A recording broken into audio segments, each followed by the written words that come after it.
Hello, it's Bill, the knee pain guru. Today we're going to talk about knee pain treatment at home. That's going to be our subject for today. So if you have questions, go over to the comments section and begin to type them in. Hold on a second. Something is not set up. There we go. Okay. Yes. Go over to the side, type in your questions, whatever you have for knee pain. And after I get done with the short presentation this morning, I will address those. So make sure to like the video, like and subscribe to my channel, as well as turn on notifications for future videos on similar topics based on the questions that you put in to the comments section. So your comments are very helpful in terms of me determining future videos that I will be recording. Okay, first and foremost, make sure you've gone to the doctor and get a diagnosis so you know what you're dealing with. Doctor's diagnosis is important to understand if something's broken or torn or nothing is broken or torn. That's key in terms of your recovery and healing from an injury, accident, trauma, whatever that is. So we're going to talk about, I want you to remember first and foremost, the 6 P's. Proper preemptive planning prevents poor performance. This is huge. And they use a lot of this in different types of training, but it really applies to knee pain. And a lot of times you have 2 categories where people experience knee pain. One, it came on suddenly, and now they're scrambling to try to figure out how to deal with it. And another, it's like, okay, I have this upcoming surgery, and they know they're going to have a hard time on the other end of it. In either situations or either scenarios, get things in order beforehand. This is a key component. We're looking at achieving a goal, and the goal is to get you out of pain. And you're having this home treatment for knee pain, which you're following your doctor's and your PT strategy for. But you want to get things in order beforehand, and you want to create this environment that supports your healing. That's the end goal. That's the outcome that you're shooting for, that we're shooting for, is to get you out of pain. So you want to make sure you have all of those things together beforehand. And like I said just a moment ago, take your doctors and your PT's lead. So if they're suggesting rice therapy, then absolutely do that. If the doctor's giving you a prescription, make sure you get the prescription for the pain. So rice therapy is rice, rest, ice, compression, and elevation, which means, and it's not just a pie in the sky kind of thing there, you want to make sure you have plenty of pillows to raise your leg up. You want to have the blankets to cover yourself up if you get cold. You want to have the ice packs to keep your knee cold. So that's part of your healing process. If your knee feels better with ice on it, then put ice on it. And there's no sense like scrambling for these things as you're trying to get yourself situated. It just doesn't work so well. And like I said before, as far as if the doctor gave you a prescription, go get the prescription or have someone help you. We're going to get to that in just a moment. If there's over-the-counter things that you're using, Tylenol, Advil, Nuprin, if you're using homeopathics or herbs, make sure you have those before you get yourself set up on the couch or in your bed or in an easy chair that allows you to rest, which is the first thing in rice therapy. Remember, the concept is getting to the end goal. The end goal is to get yourself out of pain so your body heals and recovers. And this time after you first injured yourself or after the surgery is going to be crucial in terms of how the tempo of your healing goes. If you have questions about knees, about pain, please put them in the comments section. I will get to those in just a moment. If you're having difficulties with this, picture your future self sitting in that spot and think of what you'll need. Think if you want to have a jug of water there to drink, or maybe some herbal tea or something like that to help reduce the inflammation in your body. That's all you can get set up beforehand or have someone help you with that.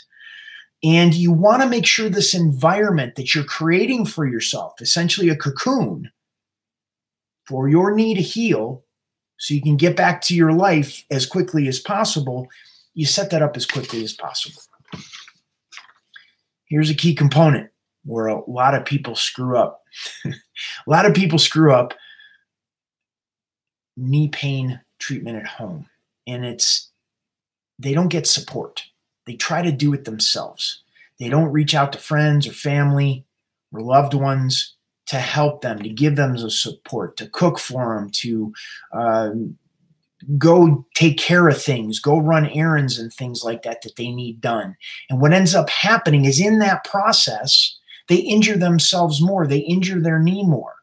And now they aren't sure if the problem they have is from the initial injury or the surgery or that thing they did as a result of not taking care of themselves or not getting the support that they need on the other side of that injury or surgery.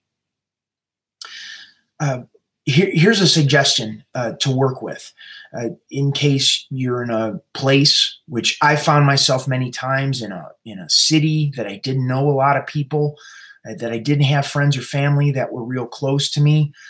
I would reach out to community groups, be it through church or common interests or things like that, that you can ask for help and support that way.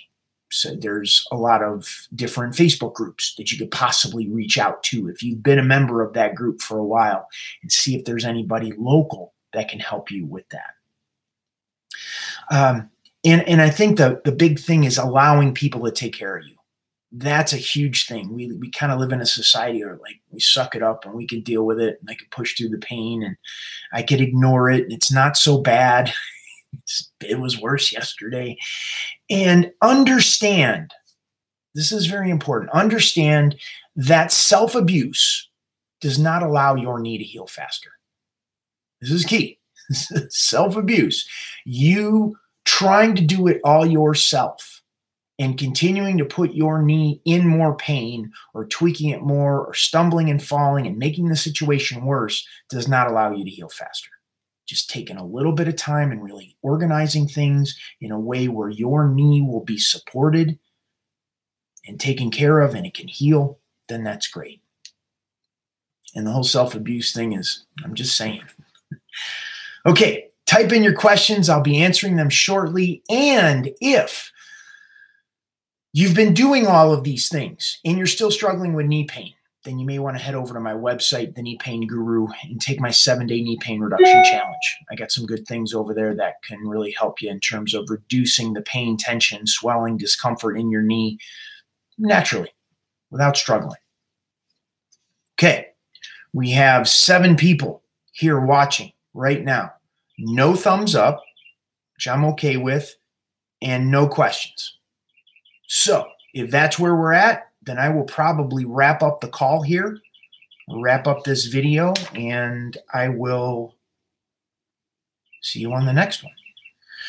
So once again, give the video a thumbs up, like and subscribe to my channel, The Knee Pain Guru on YouTube, as well as turn on notifications so you're notified of upcoming videos that I will be doing. I'm generally doing them on Mondays at 9:55 and Thursdays at the same time. If you do have a question, please ask them. If not, I'm probably going to wrap up the call here within the next 10 seconds. So, got through all my notes. We are good for today. Okay, I'm having a knee revision. How can I keep my other knee from getting worse? A knee revision, meaning you've already had a knee replacement surgery on the one knee. That's Carly. And Glenda put Tom's name there. Okay. A lot of times what happens, and this is whether you have knee surgery or not, the body compensates. Like we tense up to protect ourselves, we stub our toe, and when we stub the toe, the shoulders tense up when we clench our jaw. What does the shoulders and the jaw have to do with the toe? It's because the body compensates. It's an interconnected series of pulleys and levers. I like looking at it as far as how can I keep the other knee from getting worse. Carly, I personally have a different viewpoint or a different reframe of it where it's like, how can I get the knee to feel better? If we focus on pain, we're going to create more pain. If we focus on comfort, we focus on mobility and flexibility and strength in the knee, well, then that's what we're going to attract more. So I would head over to my website and take my 7-day knee pain reduction challenge. Whenever the body is compensating, there's a misalignment or a neurological dysfunction that's going on.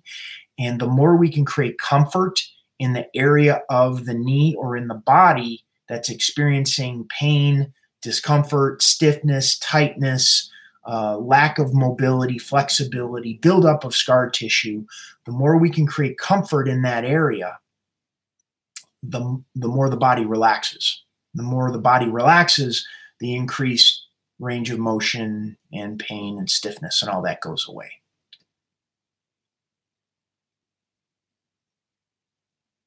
Nancy says, how important are insoles when you are flat-footed but have no knee pain yet? So you're hopeful?